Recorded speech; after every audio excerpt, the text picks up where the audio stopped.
Big Boar Barbecue presents Seven Rivers Racing on KQEG-TV with Dan the Voice Diker, Billy Doc Niles, and Paul the Statman Riker. Brought to you by Big Boar Barbecue, Highway 16 West Salem, in La Crosse on 3rd Street downtown and George and Gillette Street. Big Boar Barbecue, now that's a mouthful. By Carey Heating and Air Conditioning, your residential specialist, serving the La Crosse area since 1929. Carey Heating and Air Conditioning. And by the D&D Diner. Good food, fine wine. On Theater Road in Sparta, next to the BP Truck Stop. Hey, race fans, welcome in. Seven Rivers Racing, KQEG-TV, along with Billy Doc Niles. I am radio man Dan Diker. I sure like that right here behind us. There's a space here. Yeah, I was talking about this beautiful banner. I really like what banner is beautiful. Thank you, Epic Media.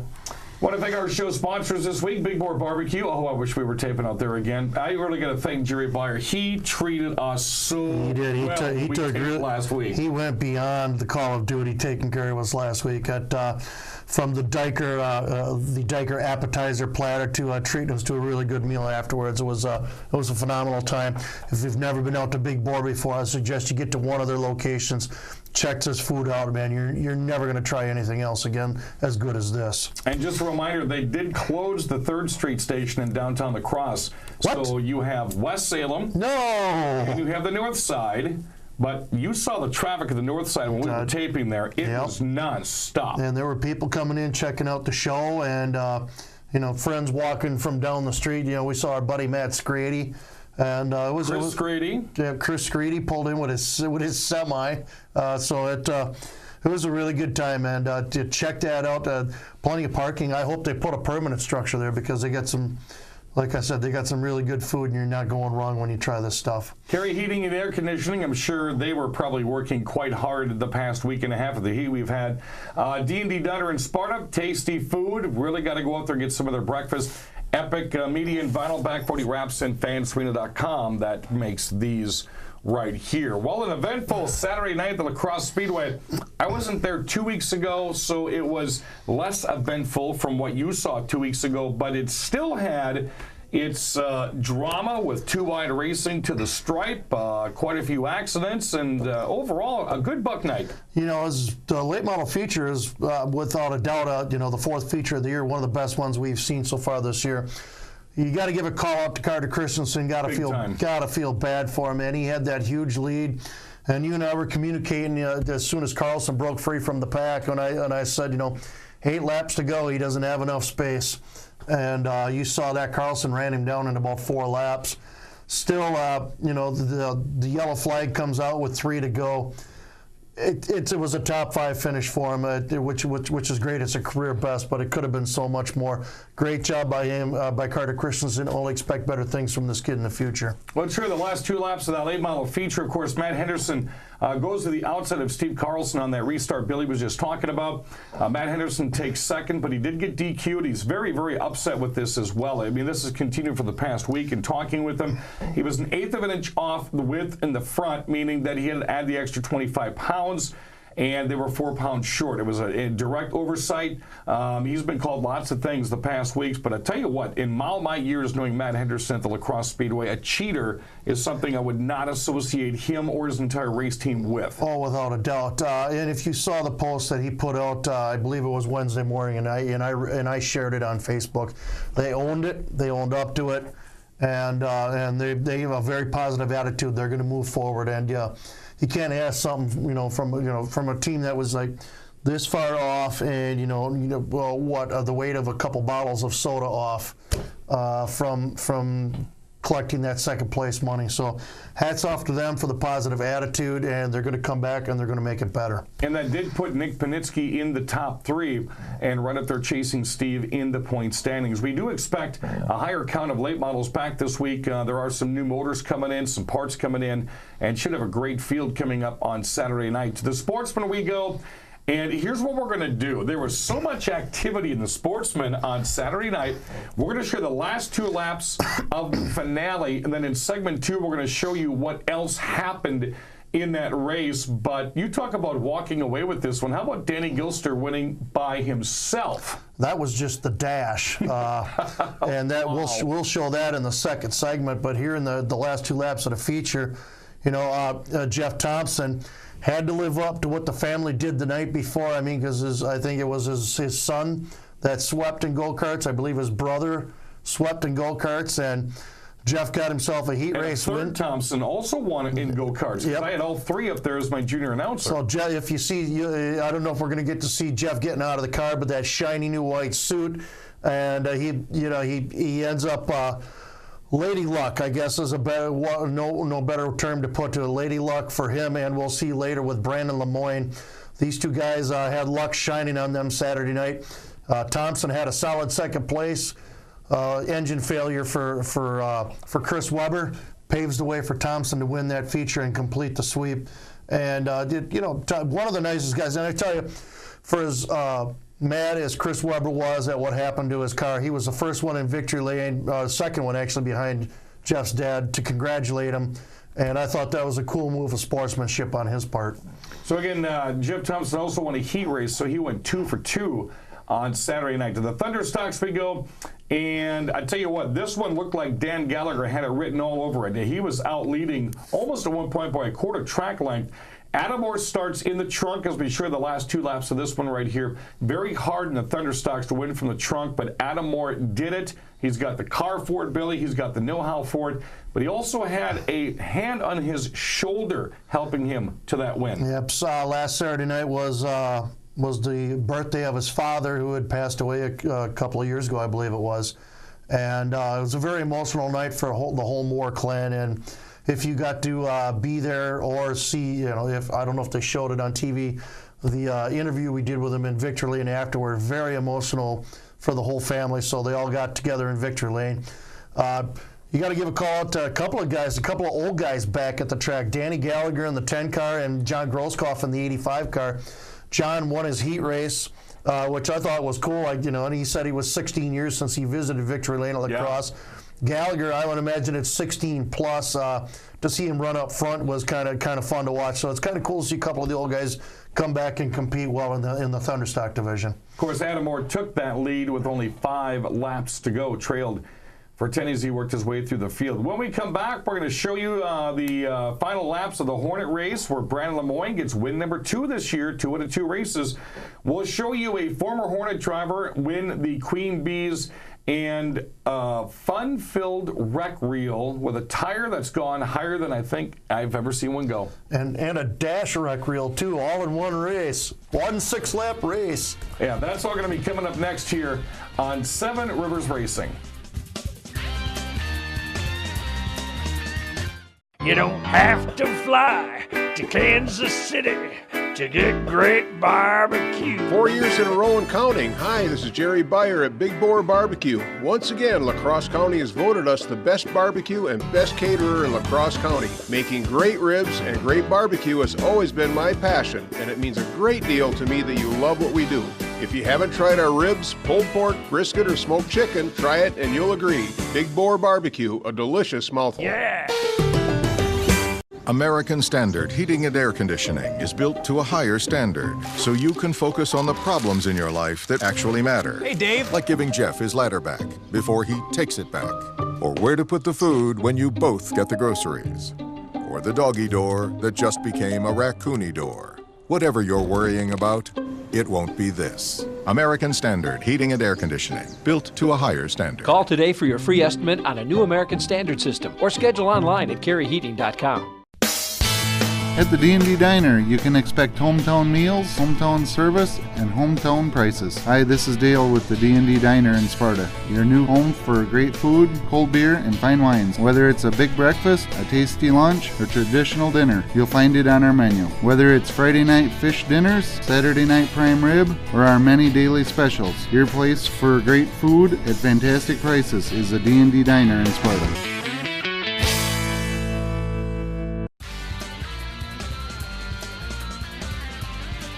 Welcome back, race fans. 7 Rivers Racing, KQEG-TV, year number 8 on this immaculate radio TV station. I'm wearing my radio shirt today because my my TV shirt I wore to Golden Sands on Monday, and my wife didn't wash it yet. Do your own laundry. My wife makes me do mine. It still says Radio Man Dan, so it's pretty much identical. Bill Doc Niles and Dan Diker, thanks for joining us on the program. We're going to continue our recap of the La Crosse Fairgrounds Speedway. It was Buck Night. Man, people were taking advantage of. I kind of wonder, because it was so hot, did Chuck Deary sell more water or sell more beer?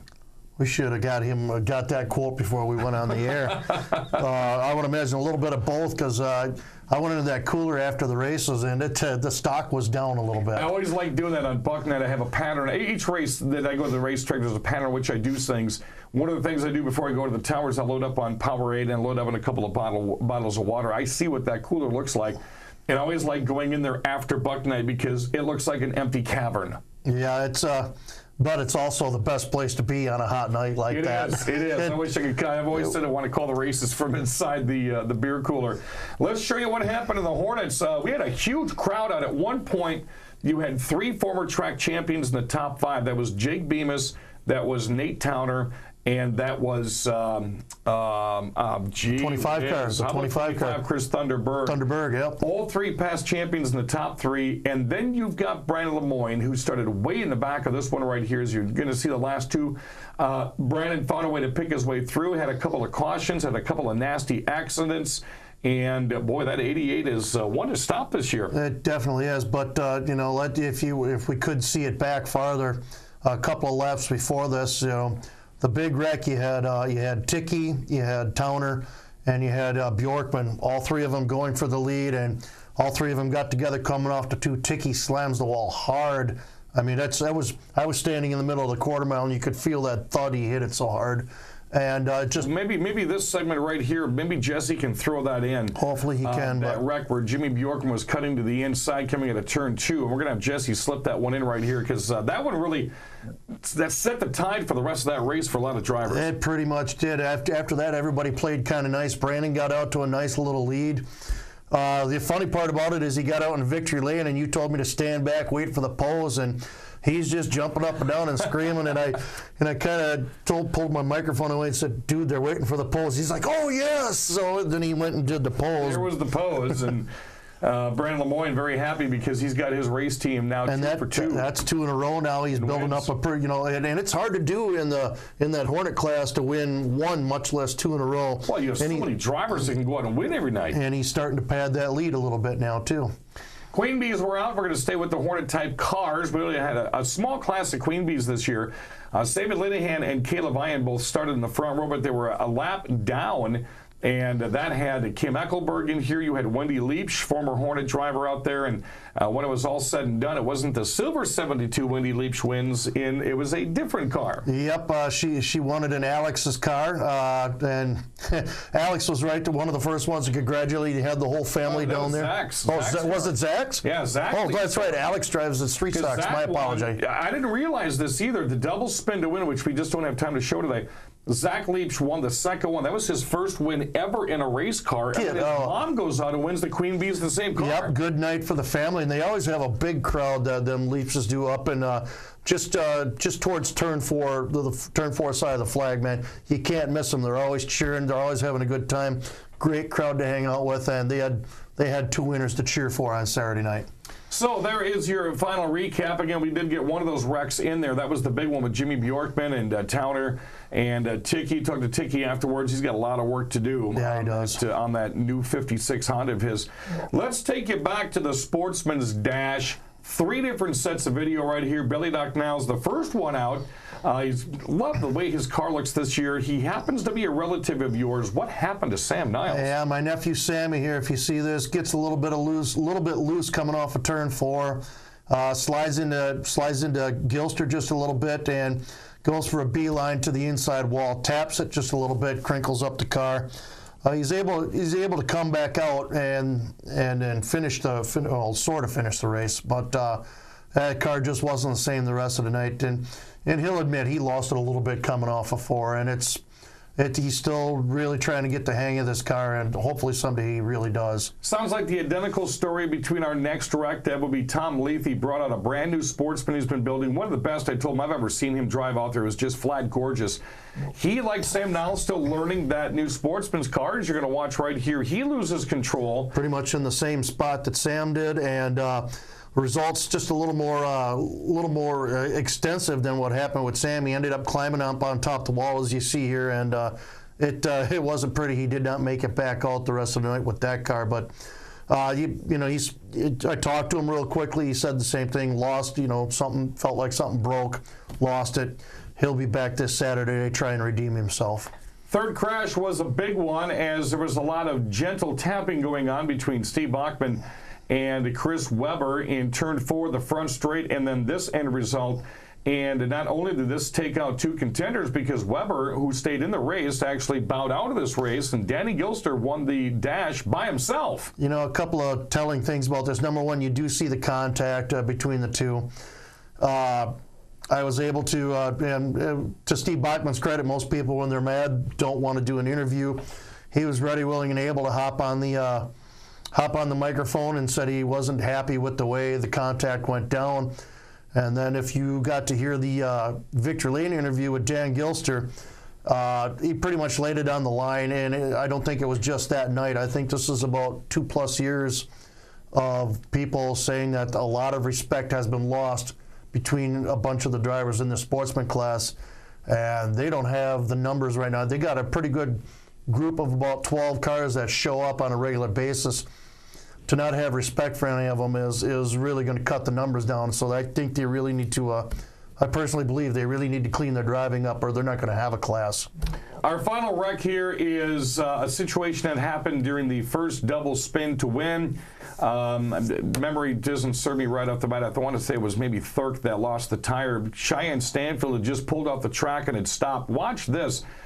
This tire had to have gone at least 30 feet in the air, takes a couple of bounces right into the back of Cheyenne Stanfield's number 41 machine. And I talked to her in the campground afterwards. She felt the thud, had no clue it was a tire. She just thought it was in the car coming off the track. And I got to admit to you, Dan, I had my back to it. I was watching turn 1 and 2. What were you paying him for? Well, you were paying me to talk about what was going on with the spin to win, and I was watching all the drivers do their attempt at a spin. Yeah. And all of a sudden I hear you come on my radio, go, "Oh my goodness!" And I turn around, well, it was all over by then. So. And then right before that, Cheyenne Stanfield had gotten into a nose-to-nose facing the wrong way with Dexter Malin on that first spin, and that's what sent her into the pit stall. But that was an incredible. I just wondered, I'm kind of glad it happened like it did, because you get a tire bouncing off like that. We've seen this in many different racetracks. You never know where a tire wants to go that fast. You never do, and you always see people clear out of the way when a tire comes because you don't know which way it's going to go. So luckily nobody was hurt. She was able to come back out and run the feature. When we come back, we're going to talk a little Golden Sands Speedway and the Dick Trickle 99 that I had the pleasure to attend last Monday in the heat and humidity. That's coming up next on Seven Rivers Racing. You don't have to fly to Kansas City to get great barbecue. 4 years in a row and counting. Hi, this is Jerry Beyer at Big Boar Barbecue. Once again, La Crosse County has voted us the best barbecue and best caterer in La Crosse County. Making great ribs and great barbecue has always been my passion, and it means a great deal to me that you love what we do. If you haven't tried our ribs, pulled pork, brisket, or smoked chicken, try it and you'll agree. Big Boar Barbecue, a delicious mouthful. Yeah. American Standard Heating and Air Conditioning is built to a higher standard, so you can focus on the problems in your life that actually matter. Hey, Dave. Like giving Jeff his ladder back before he takes it back. Or where to put the food when you both get the groceries. Or the doggy door that just became a raccoony door. Whatever you're worrying about, it won't be this. American Standard Heating and Air Conditioning, built to a higher standard. Call today for your free estimate on a new American Standard system or schedule online at careyheating.com. At the D&D Diner, you can expect hometown meals, hometown service, and hometown prices. Hi, this is Dale with the D&D Diner in Sparta, your new home for great food, cold beer, and fine wines. Whether it's a big breakfast, a tasty lunch, or traditional dinner, you'll find it on our menu. Whether it's Friday night fish dinners, Saturday night prime rib, or our many daily specials, your place for great food at fantastic prices is the D&D Diner in Sparta.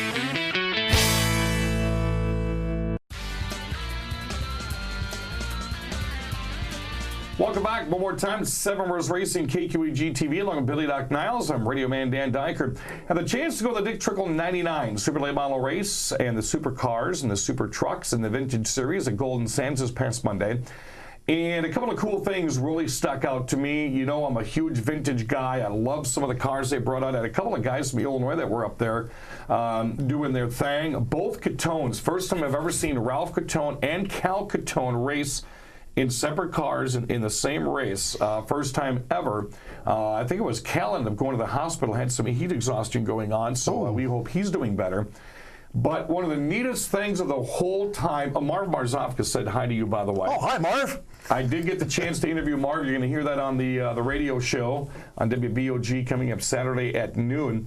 If you were at Oktoberfest last year, there was a car that was put together by Johnny Gilbertson and Drew Krabick and a whole slew of guys, and it was the 99 Dick Trickle throwback Miller Lite machine. Goldie is what they call it. It was when he was sponsored by Miller High Life. And it was they painted up gold. They painted it gold like the can at the time. Like I believe Bobby Allison had Miller for a long time, and he painted his car gold. Identical. Yep. The identical decals were on that car as well. And it's a sweet looking ride. If you didn't get to see it at Oktoberfest, get somewhere whenever that car is on display. They did a beautiful job on putting that car together. Well, I'm going to show you something a little bit better than what Billy said. You are about to see that car. How about that car being powered by, if you look closely, that's Mr. Tom Reffner. Tom got to drive that car. Watch the video here. Okay. Tom got to drive that car during the National Anthem lap during the Dick Look Trickle at 99. that. And I'll tell you what, I have never, in all the years I've been here, I've never seen Tom Reffner in a stock car because, well, I've only been at the track for 11 years. You got the luxury of watching him back in the day. That man had the biggest smile on, I think they took a total of 4 laps around that speedway. And, man, I was so happy to see Tom doing that. You know, it's funny. When I was growing up, the kids that I grew up with, we all went to the races every Wednesday night out here when it was called the La Crosse Interstate Speedway. And, you know, of course, we're all divided. You know, I liked Dick Trickle. They liked Tom Reffner. Somebody liked Marv. And we all had our favorites, and it was great. It was a good time. And I would have, as kids, we always thought, well, these guys are big rivals, man. They're always, you know, they're always trying to beat each other. And little did we know, they're all best friends. They go out drinking with each other. They go into each other's shops and help each other. They came up with the now famous 9-to-1 engine rule altogether. And it's so cool that what Tom and Marv are spearheading to do, along with a bunch of other people, the Dick Trickle Memorial Project, what they're putting together in Rudolph. Races like this, races like the one coming up this Saturday at the Dells, races like the one at La Crosse in October, all memorializing Dick. They bring the Dick Trickle Memorial Project to all these tracks to raise money to put this beautiful monument together in Rudolph, and they're doing a phenomenal job of it. Did get an update on that, too. They are looking at possibly a late May of 2019 ribbon cutting and grand opening on that beautiful facility. I saw some up-to-date pictures that the guys were showing me while I was at Golden Sands on Monday. Oh, you can follow it on Facebook, the Dick Trickle Memorial Project, or follow like Tom Reffner likes giving updates on what's going on, so you can follow him also. They tell you what's going on, and they have a party there every year to celebrate Dick and his life. And hopefully by next year they'll be able to cut the ribbon on this. Well, hopefully, and Tom Reffner and I talked quite extensively that once we do find out a date, we do plan on taking the TV and radio show on the road and doing it right there from the Dick Trickle Memorial, because I could just imagine the interviews we will be pulling out of that with historic drivers from the NASCAR ranks to the small car tracks that will be coming out. So I do want to congratulate Mike Litchfield. It's Radio TV Karma. Mike Litchfield qualified fastest, won his heat race. And then in the 99 was pretty much stuck with Justin Mondyke. 244s, bumper to bumper, almost all the way through in this thing. A couple of late race cautions helped Mike get to the front row, and Jordan Thiel decided he didn't want the outside of the front row with about 4 to go. Mike Litchfield, a complete sweep of the Trickle 99. You know, he told us on the radio show before this weekend that he was looking forward to getting to the short tracks. The half miles, he hasn't, he does okay at them, but he hasn't quite got them figured out like he does the third miles and quarter miles. And he showed that on these last few laps as he took to the outside and ended up winning the race. Well, that was, I want to thank the entire staff of Golden Sands for inviting me up. It was a great time. Matt Paney was up there, Kirk Keem was up there, Brandon Ashton-Brennan was up there.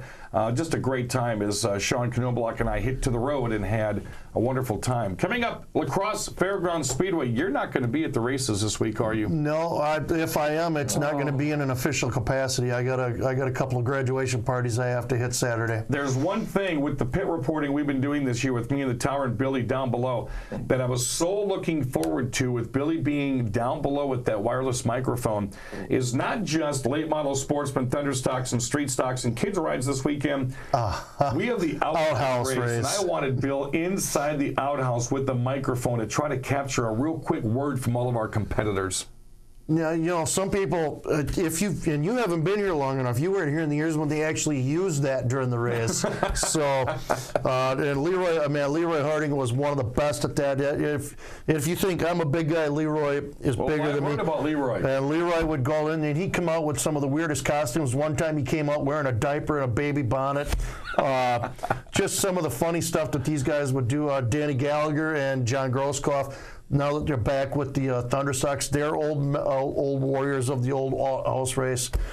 Some of the classic stories. Denny, the one year Brad Worthen went in there and came out without his race suit on and a magazine. Yep, Denny Klein one time came to a stop, jumped out of his car, thought he had his car in neutral. He had it in reverse. He climbed the wall. His car went the other way. The one year Scott Howell thought he would save time by diving in head first and driving, and he steered right in and hit the safety truck. Just right in the infield. That's another reason. That's another reason why the wall is there. That's the Scott Howell wall. Someone a couple years ago tried doing that. Tried to do the Dukes of Hazzard thing and slipped off the front of their hood on the track. Another year, someone forgot they took their steering wheel in the porta potty with them and left the steering wheel in there. And they tried to jump back in the car, had to go back and get the steering wheel. A couple of years ago, someone tried diving headfirst back in their car, ended up on the passenger side, so they got stuck. Yep. And then I think the Moores a couple of times, maybe Bolster, they've even stalled out right there outside the porta potty. You never know what entertaining race. You never know what to expect of this race. Somebody is always going to try something different, something unique, something to shave off a half a second or so. Like these old stories we just hashed out over here in the last minute. Definitely, there's going to be a story to talk about here this week. Well, again, late model Sportsmen, Thunder Stocks, Street Stocks, Kids Rides, and the outhouse race coming up Saturday night at the La Crosse Fairgrounds Speedway. I also want to remind you, Thomas-Sparta Speedway had some good spectator drags and good time racing on Friday night. Check out thomas-spartaspeedway.com for more information, or the lacrossespeedway.com as well. Billy, got some sponsors to think of the old program. Yeah, of course. We got our title sponsor, Big Boar Barbecue. Love that food. Get down to one of their now 2 locations and check that out. Carey Heating and Air Conditioning. If you had problems with your air conditioner the last week or so, get it checked out. Call these guys. They will check it out. D&D Diner, the spectacular food they got up there. Dyker's been there. He knows what they got. Epic Media and Vinyl and Back 40 Reps. What a great job they did with our sign here. That's awesome. And, of course, fansarena.com, who do such great job with our radio and TV apparel. We can't put this show on without any of these sponsors, and we thank you all for helping us out here in 2018. Got to remind you real quickly, check us out, Seven Rivers Racing on Facebook. We also have our own YouTube page. Jesse puts all the programs up right after the air, and you can find those on a weekly basis. Very nicely done. For Billy Doc Niles, I'm Radio Man Dan Dyke. I want to thank you for joining us in the program. More highlights, thrills, and spills, and you never know what to expect next on Seven Rivers Racing. You've been watching Seven Rivers Racing on KQEG TV with Dan the Voice Dyker, Billy Doc Niles, and Paul the Statman Reichert.